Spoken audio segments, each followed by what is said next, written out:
Welcome everybody to Too Legit to Crit, a tabletop role-playing podcast made for people who don't mind playing a solo RPG every now and again. So, as you can probably tell, tonight I am 100% on my own. That is because Atlas is away, getting older or something like that the crazy kids do today. So, I thought I'd give it a go. I thought I'd, come out here and chat to you for an hour and just kind of see how it goes. Normally in these instances, we kind of try get a guest host, as it were, and to be honest, I put something out about bringing guests on and I had an amazing amount of responses, but I thought that I would give it a whirl. I'd give it a whirl just to kind of come out here and chat to you for perhaps an hour and just kind of see how it goes. And, I will try and behave myself without, anyone sort of being able to kind of monitor my behavior. So, Sam has just showed up in the chat. Hey there, Sam. I hope everything's well. Thank you ever so much for joining, because if not, this would have been a very fucking lonely endeavor. So, anybody who comes in the chat, post your questions. If I get a chance to kind of look over as I'm trying to kind of manage everything at the same time, I will try and answer them. But right now, Sam, thank you ever so much for joining us. So normally, when we start a show, Atlas and I have a bit of back and forth, a bit of banter, and then we kind of go into our week in gaming. Obviously, Atlas isn't here to answer that question, so I'll go ahead and answer it myself. So this week, we started out early and we played Pathfinder on Monday, back into the Abomination Vaults, which is really good because we are now getting onto the last level and I'm getting to the stage where I really want to end that campaign. I'm getting to the point now where we've got to finish this side of Christmas. Just because it's done, and then I don't, that's one less Pathfinder game I have to GM. I can then focus on the games I want to run and the campaigns I want to prep, which there'll be a bit more on that a bit later. But other than that, I haven't really done much more game. I had my kids around the weekend, and again, speaking of Pathfinder, I thought, it's good for arithmetic, so why not give that a whirl and see how they do. The eldest was a bit more into it than the youngest. The youngest, her attention span did not last very long. But the eldest, he was into it, but I think he preferred Abomination Vaults as being going for. I would have to look that up, but I'm guessing over a year, maybe even 2 years, or even more. It is getting to the point where I need to wrap it up. Oh, and speaking of the person who's getting older, is Atlas. Happy birthday, Atlas. I hope you're enjoying it. I know you don't drink, but I hope you're doing the sober person's equivalent of getting absolutely shit-faced. Which as a sober person, I have no fucking clue what that is. Is it eating? Is it eating? Is it overindulging in food? I think that might be it. I don't drink anymore, so if I go out, I'm gonna eat. There's going to be pizzas. So, I hope you're eating a lot, Atlas. Go on. Have birthday cake and shit. There you go. Sam agrees. Eating yourself in a coma fits. But, so it is great to see Atlas. I hope you're having an amazing time. I was just telling people about my gaming week. Pathfinder with the kids did not go well. I just ran a quick Pathfinder Society scenario again. Stripped down and very much leading. Okay, so now you're going to go here, now you're going to go there. He was very much into the narrative aspect of it. When we were out of combat and just kind of talking and going back and forth. So tactical gameplay is not really for him and it's not really for me, so that's going to work out well. other than that, I haven't actually played any more games this week. However, I was approached by a friend at work who asked me to run a one-shot, so I responded with, what sort of genre are you into? Do you like fantasy, sci-fi, cyberpunk, steampunk, horror? And the answer was fantasy, so I am finally dusting off my copy of the One Ring. They are brand new to tabletop role playing, so I think bringing them in to the One Ring, I think, is a very good step, and it kind of steers them away from the D&D zeitgeist. So yeah, hopefully we have a great game. I don't know when I'm going to be running that, but it'll most likely be soon. So, in order to kind of, not necessarily the mechanics, I'm a firm believer that if you're brand new to gaming, you should not be bombarded with mechanics. The GM should do the heavy lifting.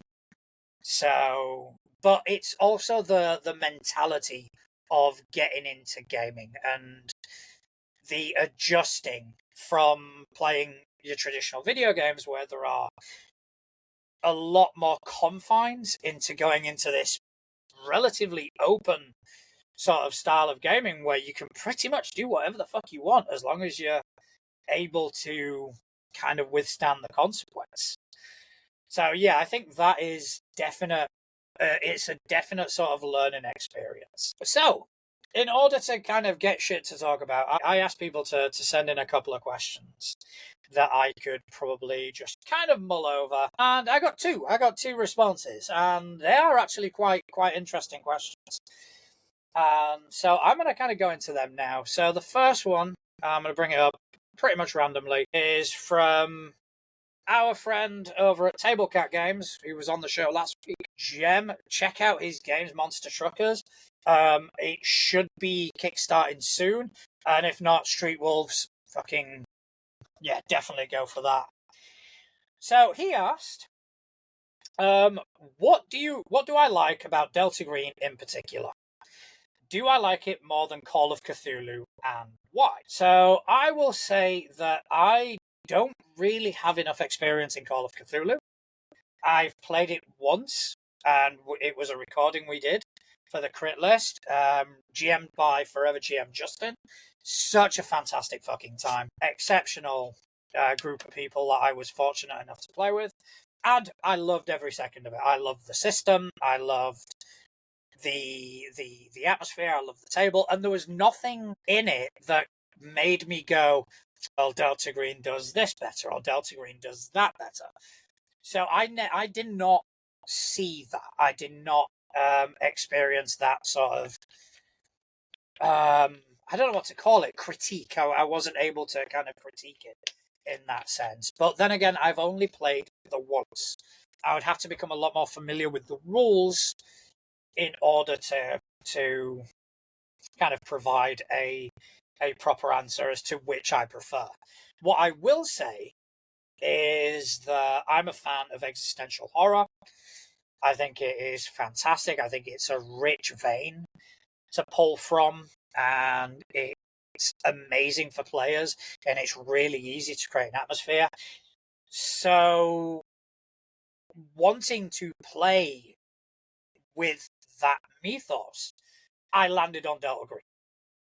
And I think it was because of the Glass Cannon podcast that, Delta Green was it. It was like, okay, they're playing Delta Green. Seems like fun. It's relevant to my interests. So I'm going to go ahead and play that. And I fucking love it. I love everything about it. And what draws me to it back over and over again, it's more than the mythos outside of the existential horror. I like the idea of this shadow organization. I like the idea of you being a part of something and you getting told to go somewhere and do things, and with a very blurred moral line as well. So the importance of protecting humanity and protecting the secret that is Delta Green outweighs any sort of moral quandary a player or a player character may have, and I love that aspect of it. And I'm trying to instill that in the players at my table and just kind of go, remember, you are Delta Green first. Your cover is an agent. Your cover is this. But first and foremost, you are Delta Green agents. And, the end has to justify the means at a cost of your sanity, at a cost of your, if you want to go sort of spiritual about it, at a cost of your soul. So I love that. I love that. And I love the fact that it is an organization and you are given the tools to fight. Because not only does that give you a sort of glimmer of hope, but at the same time, it also becomes a lot more terrifying that this guy with a carbine is unable to touch this entity that is no doubt going to kill him.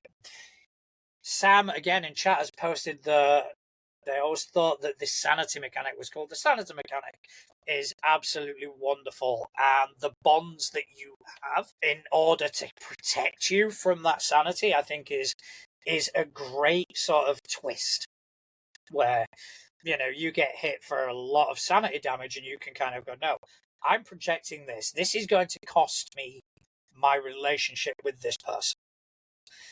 And I love that. I think it's a phenomenal addition to a great system. And another thing that really, really gets me, and this may be a how it's played sort of question, but I like the fact that Delta Green as a organization with its history, with its mythos, with its key players, with its opposition, with its international counterparts, and etc., etc. I like that is a mystery to be uncovered by the players. Not necessarily by the characters. The same player can play in one operation where they meet a particular figure. And then 10 operations down the line, their character is dead and gone. They've brought in a new one. But they play and this figure reappears. And so the meta knowledge absorbed by the players is also a mystery. And that is why I'm very, very stingy when it comes to revealing this information. If they don't discover it in game, unless it's something fucking funny, like the Dark Man out of Music from a Darkened Room, the D100 sanity loss, then I don't bother sharing it because I leave it for the players to discover that in character and for them to then kind of carry it over from one operation to the next. I absolutely adore that. So that was a fantastic question. And now we're going to go to a question from, let me bring this up, Dr. Ether. It is spelled E7HER, but makes a point on the profile to say it is pronounced Ether. So, I am definitely going to abide by that. Dr. E7her. So, his question is, what makes an ideal cast of an actual play? That's a tough one. Fuck, that's a tough one. That's a really good question.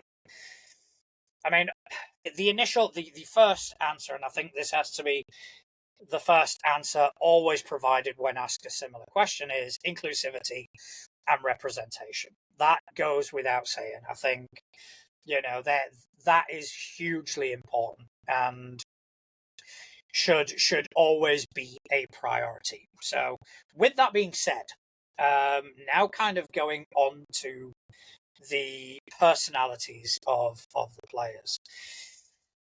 Depends on what you are looking for in an actual. I am not a big Critical Role-esque story first kind of consumer.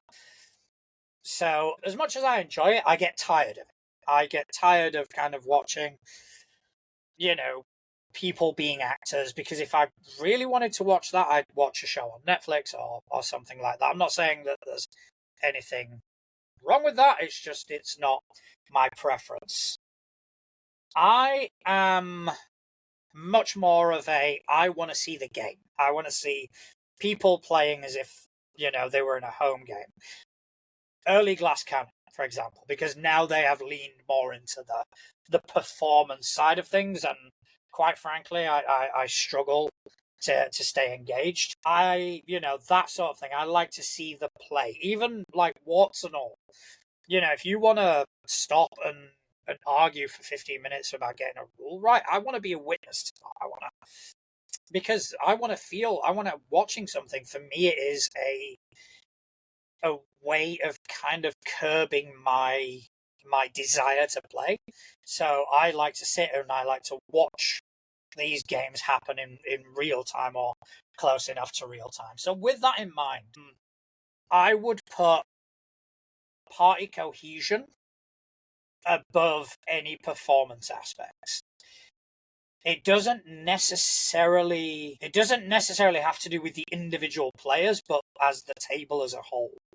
I think if you get a group of people that are able to bounce off each other, are able to kind of feed each other, and be able to genuinely just sit back and have a laugh, then I think that is phenomenal. That is, half the battle. I mean, my favorite AP of all time, hell, it's one of my favorite pieces of media of all time, is the Adventure Zone balance. Their balance arc is a thing of beauty because you see it happen. You see them go from, oh, let's play D&D for a bit of a laugh, and you see them as players in real time kind of get more and more invested and more attached, and by the end of the campaign you're in fucking tears just because of the story that they have crafted together. And that for me is more important than any particular individual.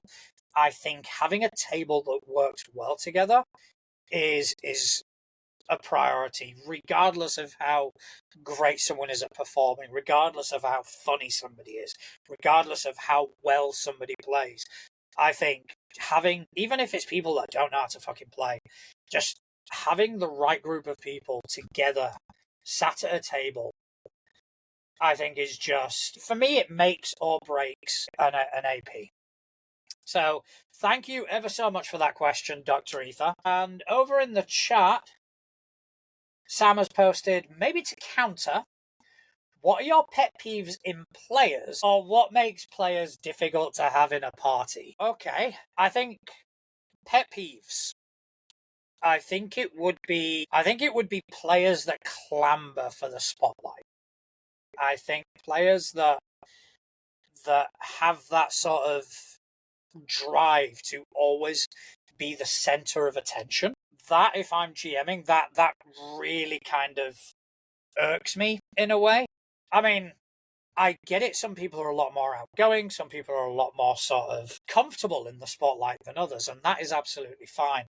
But when you see that is being, the spotlight is being taken despite of other people or in spite of other people, that is when I, as a GM, will normally kind of step in and move things along. Okay, so right, you're fantastic. You're doing that. Okay, person B, what do you want to do? Let's focus on you for a bit. And I will purposely kind of drive the attention to other people without depriving anyone, but at the same time, trying to sort of balance it as much as possible. So everybody has enough time in the spotlight to kind of do what they want to do and shine in the way they want to shine. So that is one pet peeve. I think indecisiveness when it comes to sort of playing mechanics, and this is definitely a gripe in the Pathfinder general direction, where people are more concerned about squeezing the mechanics to make their turn as efficient as possible, as opposed to just kind of role-playing and, if I lose an action here, fair enough. If it takes me 2 turns to do what I want to do, that's great. Because it's nobody's fault. It's more the system. It gives people are given these tools that they have to use, and I think that sometimes the mechanics take precedence, and I don't really feel that they should.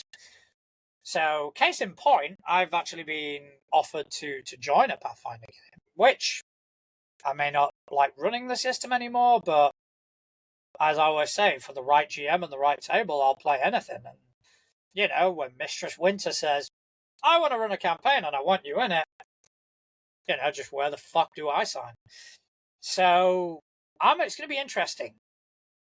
Me playing Pathfinder with that sort of mentality in mind, because it's not a PFS scenario. It's not something where,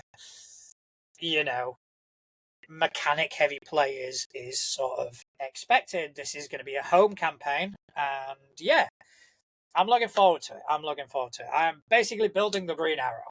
That's my idea. There's going to be a guy who's going to be fucking awesome at shooting bows. I'm not doing a spellcaster because I cannot be fucked. So yeah, that is thanks for that question, Sam. I hope I answered it. I did get it because it was fucking phenomenal. It was like £13, and it was Mutants and Masterminds 3rd edition, which I'm currently in a Mutants and Masterminds game with our favourite GM, Connell. He's running it for us. Check it out, Inmates. It's released every couple of Saturdays. Check that out. It's a great system. It's run by a great GM. It's got the greatest hero ever in it. He is a true hero, some would say.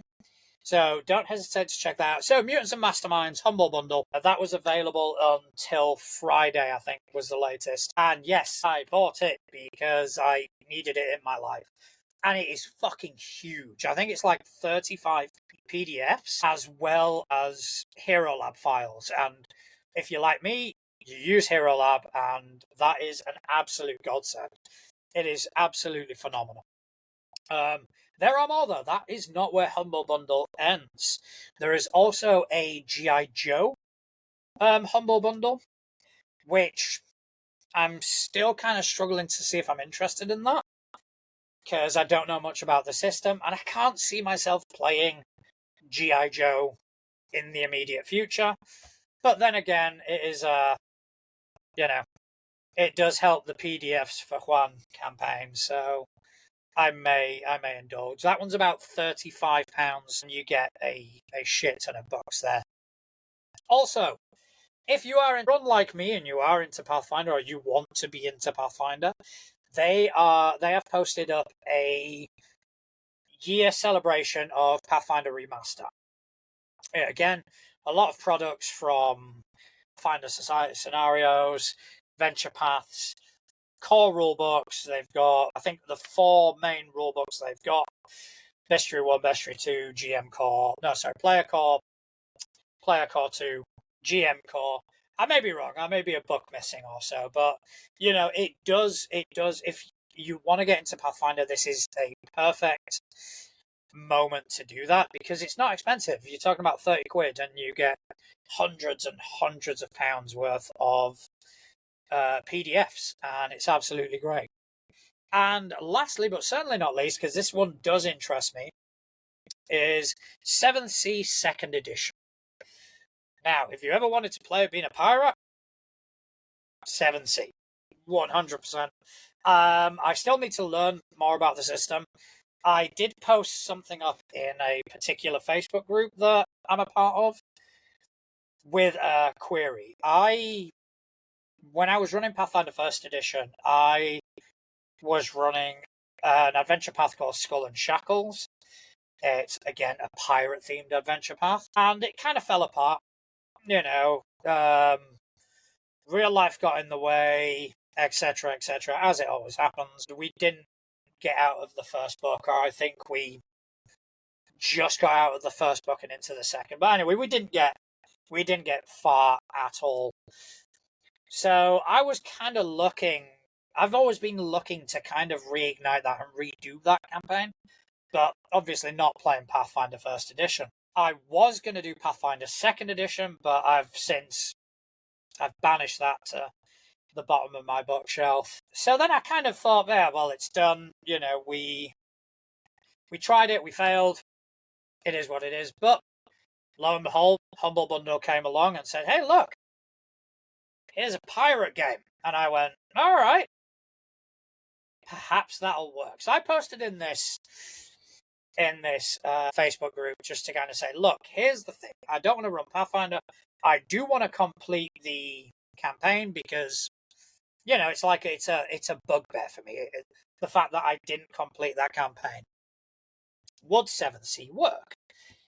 A lot of mixed responses. A lot of mixed responses from 100% or why do you try Savage Worlds Pathfinder? Don't want to do that because that's a bigger investment that I'm not really willing to make at the moment. So, you know, I got 2 or 3 people to say, yeah, it could work. There are differences. It's not as high. There's not as high magic as there would be in Pathfinder, but I'm pretty sure I can work around that. I'm pretty sure I can come up with alternatives to those particulars. But one of the things I found really interesting was there is a massive amount of discourse between people who prefer 7th Sea First Edition to 7th Sea Second Edition. It's almost like another game that I used to play, which had a First Edition and Second Edition, and people weren't too happy. So yeah, I did get a lot of, I won't say vitriol because it wasn't aimed at me, but there was a lot of, oh, Second Edition shit and all this. It's £13, even if it's shit. It's 13 fucking quid. I'm going to buy it. I'm going to buy it, I'm going to keep it, I'm going to read it, I'm going to decide what I'm going to do with it. And if at the end of the day I decide it's not for me, it's okay. I could have lost a lot more than £13 had I have picked up Savage Worlds Pathfinder Edition and kind of gone, yeah, no. So yeah, I'm going to be doing that. That's one of the campaigns I've got in mind that I want to kind of reignite. Skull and Shackles. I was really enjoying that adventure path as well. Granted, the rule set didn't really accommodate for everything. Ship-to-ship battle was a bit contrived. So hopefully, like with a system which is based in piracy, you know, I might get a decent ship battle out of it. So, Sam is saying that I've heard you talk about many times how you don't necessarily like to play magic characters or specifically spellcasters. Is it mechanical preference with what goes into casting spells magic? It depends. I think there's a lot of work that goes into playing casters. I don't mind playing a caster so much, you know, because you learn, you adapt, you kind of learn. So I would like to play a bard. I'm a bard at heart, and playing them and casting is absolutely fine. What I really don't particularly enjoy is running spellcasters as a GM because I don't feel like I do them justice. I feel like, you know, I quickly scan through them and just kind of go, right, what's this spell? Right, there you go. And I don't really do these. I mean, there's nothing worse than role-playing a wizard who makes the dumbest fucking decisions because the GM is too preoccupied with the other things that are going on and just kind of goes, right, I'll cast this without even giving it a second thought. So I'm not massively fan of running them as a GM because I feel like I don't do them justice. Playing, you know, you get to know the character, you get to know what they can do. It's a different kettle of fish altogether. But yeah, that's a fantastic question. Sam's coming in with the questions today. She is coming in hot, and I'm here for it. So any more questions, just throw them at me, Sam. Just you go ahead. You know. Because if not, it's just going to be me waffling on for an hour, and no fucker wants to see that. So in other news. Yeah, in other news, this is going to be other news. I do actually need to find this a second. So, I am now officially an NPC in a role-playing game. That is all thanks to our friends over at 13th Moon Games. So if you will allow me a quick plug. So 13th Moon Games, it's a family-run indie game company out of Wyoming, USA that created the tabletop role-playing game Coven Crucible. It's a game of modern-day witchcraft. If you can imagine the John Wick movies and the last Witch Hunter movie got together and had a really pretty baby, Coven Crucible would be it. If you want to learn more or interested in joining the official Discord game, check them out on Instagram or message them there at 13th Moon Games.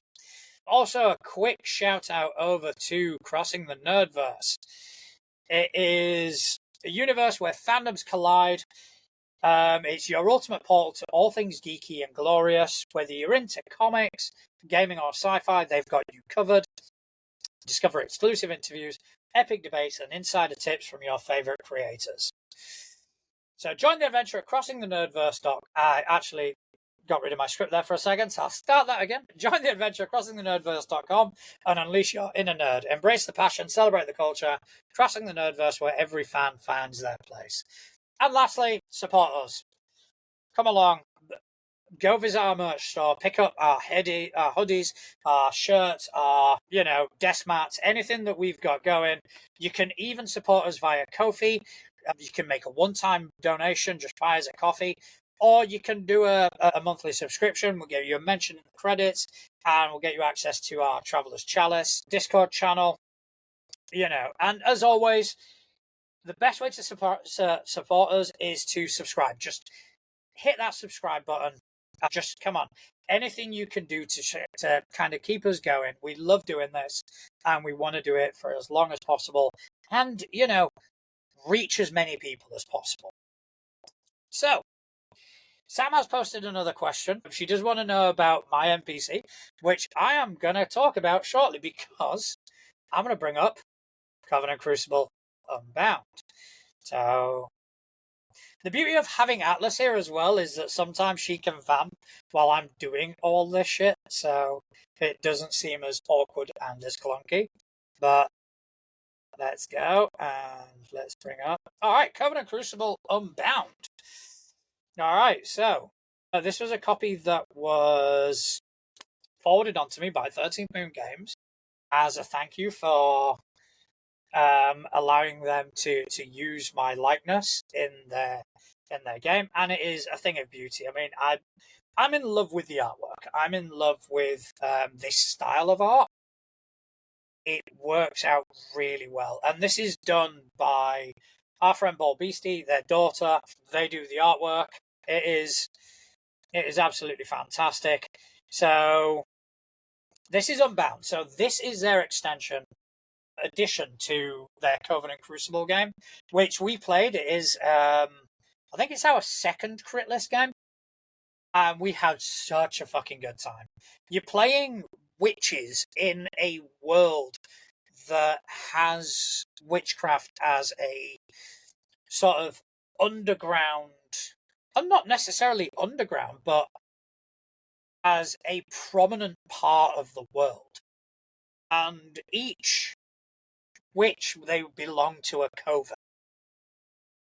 And it is that the world that they've created is so fucking engaging.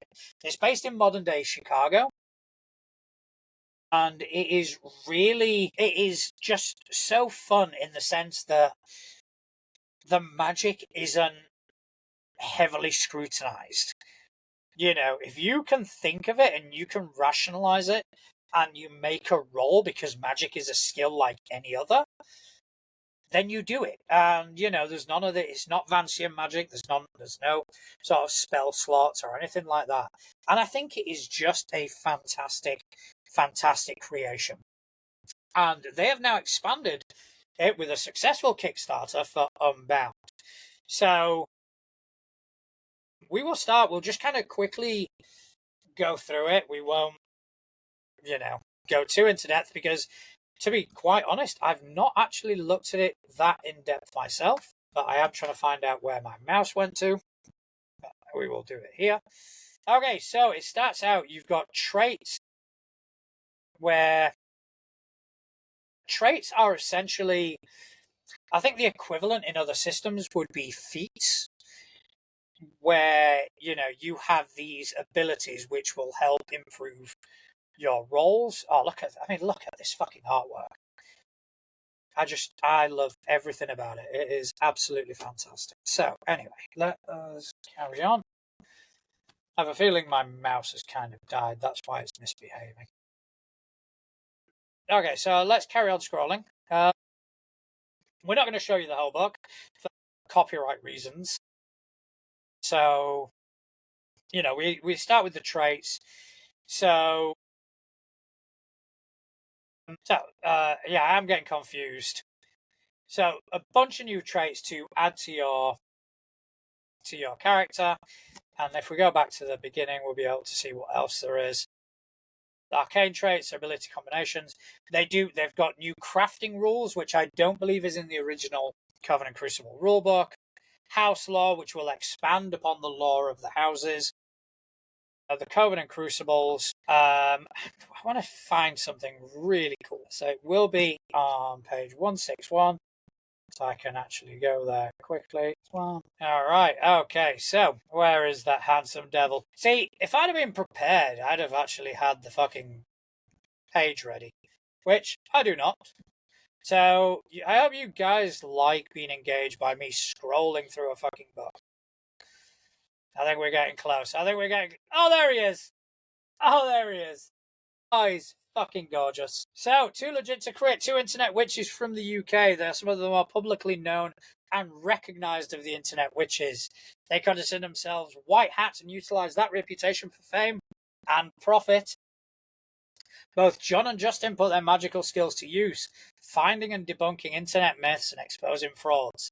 They currently host 2 shows. Their main show is their namesake, Too Legit to Crit, and that is the show focused on finding internet urban legends and debunking them. Their follow-up show, The Crit List, is where they spot indie games and designers who have actual plays run by folks who design those indie games.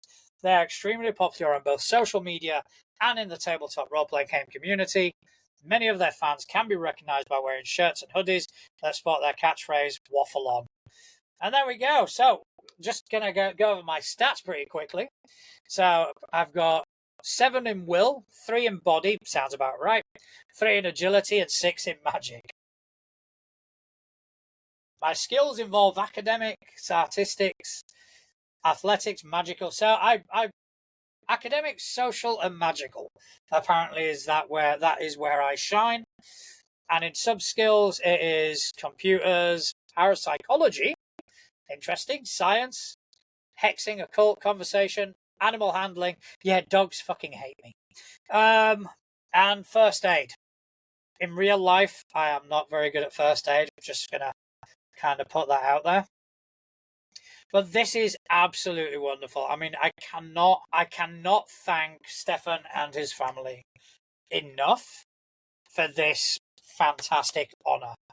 To have me and this bearded fuck immortalized in such a way is just absolutely outstanding.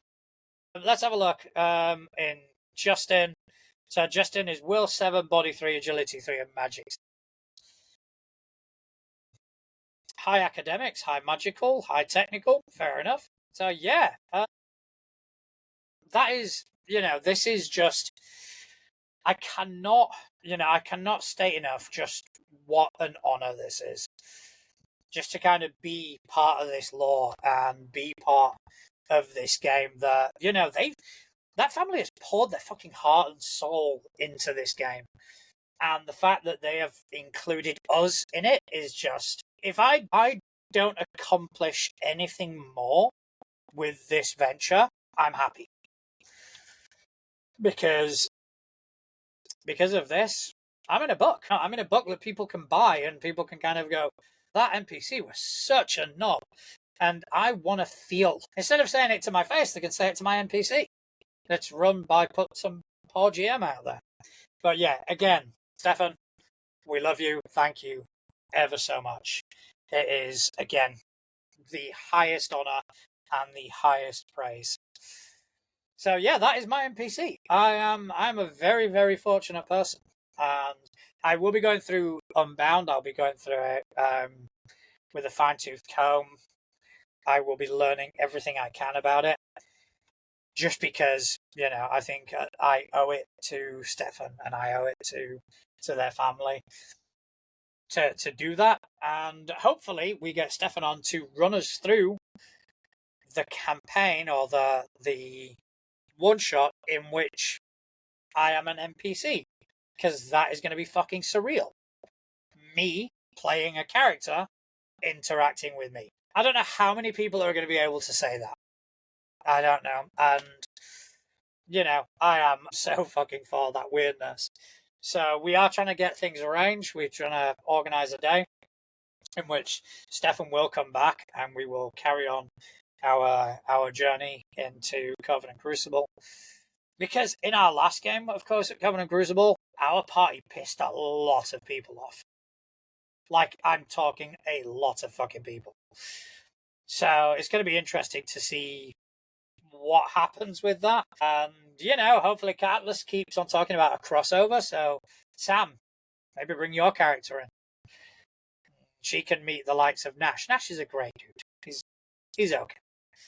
Just don't lend him money or don't trust him with anything at all, because he is not to be trusted. So, another thing that was sent to me, this was, let me just bring this up. Again, I'm clicking on all the wrong fucking things at the moment. Okay, so this was sent to me a couple of weeks back, and Atlas and I said we'd kind of take a look at it on the show. All right, a while back, we mentioned on the show Sorcerers, Adventurers, Kings, and Economics. Now, I don't know whether it's meant to be pronounced Sake or Sake, but I call it Sake, and hopefully I'm getting that right. But this was sent to us. It is the alpha release of Sake, and it is by Rainer Kasich Aslav, and he is the person that we were talking to. We did try get him on the show, but that still kind of needs to materialize. But hopefully it will. This thing is a fucking labor of love. We used to see him sort of independent releases be on, I would say, a realistic side. I would say it kind of like an achievable side. Rainer has gone ahead and done 521 pages of his RPG, and that's more than some AAA titles. So this has been a long road for him, and I've been following Rainer for ever since we mentioned him on the show, and just kind of watching the progress updates. He does a lot of artistic design using sort of 3D modeling. So if we kind of have a look at that I do believe is one of the things he did. And that, I think that's just phenomenal. That is absolutely fantastic. There is, there's artwork like this dotted throughout the entire book, all done, from my understanding, because I can't see any credits anywhere else, all done by Rainer, all put together by this very, very talented individual. So again, much like Unbound, I haven't really delved into this. However, the things that I have discovered is that this is a modular game. All right, it is a game where you can kind of pick and choose the elements of it that you want to use. Which, to be fair, and I know a lot of people will kind of go, yeah, but my game of choice, you can do that. That's great, you can, but they're not necessarily designed that way. This has been designed from the ground up for you to be able to kind of go, I want that, I don't want that, I'm not interested in that. So there are, if I'm not mistaken, types of gaming. There is domain and warfare, which is sort of like kingdom building. You create a domain, you basically supply your domain, and you go to war. So it focuses on the grand scheme of things. And I'll go into why I find that fascinating in just a second. There is also a system for engaging in trade and shipping and war at sea. So it's the whole Oceanic world and its trade regions. So it's the trade and seafaring module. Again, if I wanted to run a pirate campaign, this could probably fucking do it. Then there is a magic system that is dangerous, powerful, and theoretically accessible to anyone. It's got a sorcery and otherworld module. It's got its own thing. But then also you can do your adventuring module, which would be more like what we know as a tabletop role-playing game, where we have an adventuring party. And these things are interchangeable. You can use what you want out of every single one. And let's take this, let's take the Domain and Warfare module. When I was running my homebrew campaign in Pathfinder, I created, I thought of an arc in which the party would, basically, they would stumble into a war zone. They would stumble into an ongoing war. And, you know, it wouldn't be a good versus evil. It wouldn't be right versus wrong. It would be a war, a difference, a, you know, alternating, differentiating viewpoints that have reached the most horrific conclusion.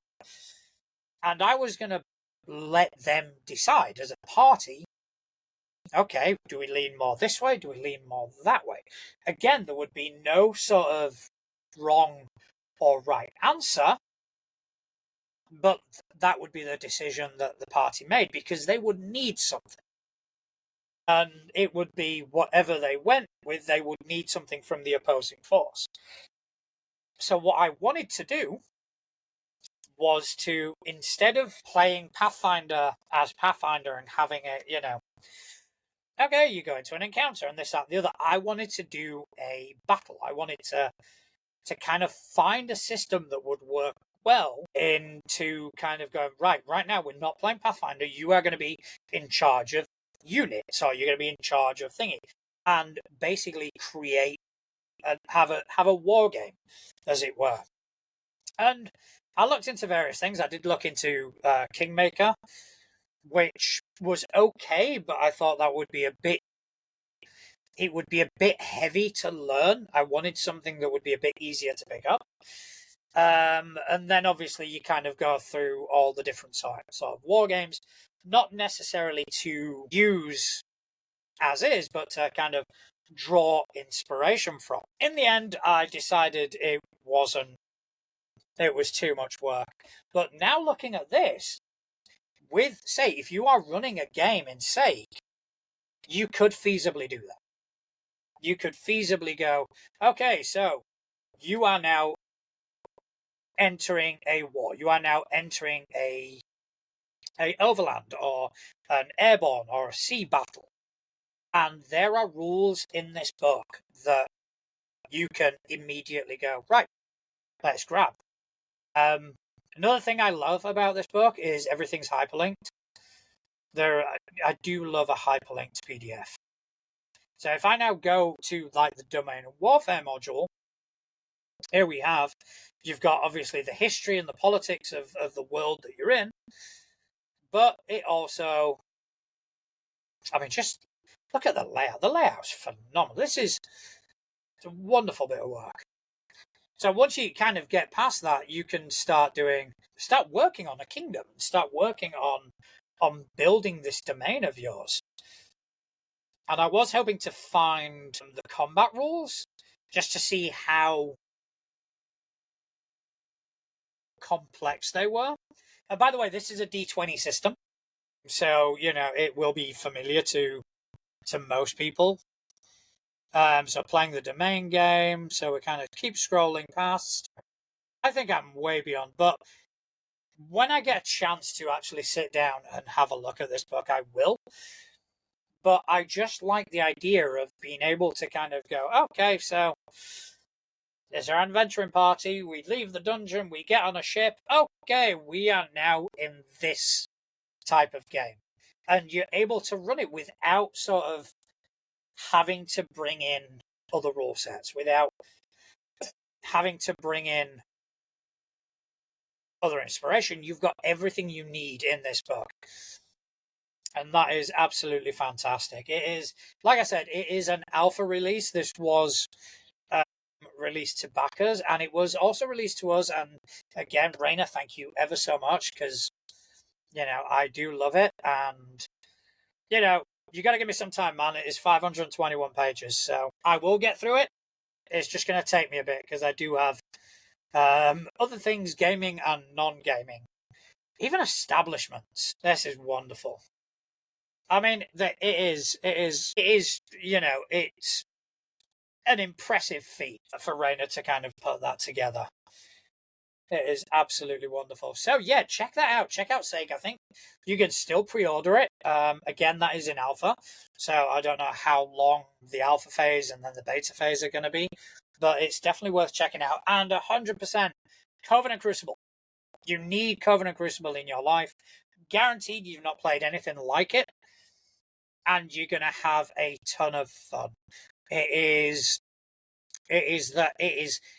very crunchy, but in a fluid sort of sense. It's not crunchy in the, oh, I need to look up this rule sort of sense. It is crunchy in the fact that you are given the ability, you are given so much ability to do things. And, you know, it's not a micromanaged sort of crunch, so it isn't, okay, well, the book says I can do this, so I can do this. It's more of a conversation between the keeper and the player to kind of go, right, this is what I want to do. Then the GM will go, okay, or the storyteller, should I say, will go, yeah, okay, that is, I'll allow that, or no, that's not going to work.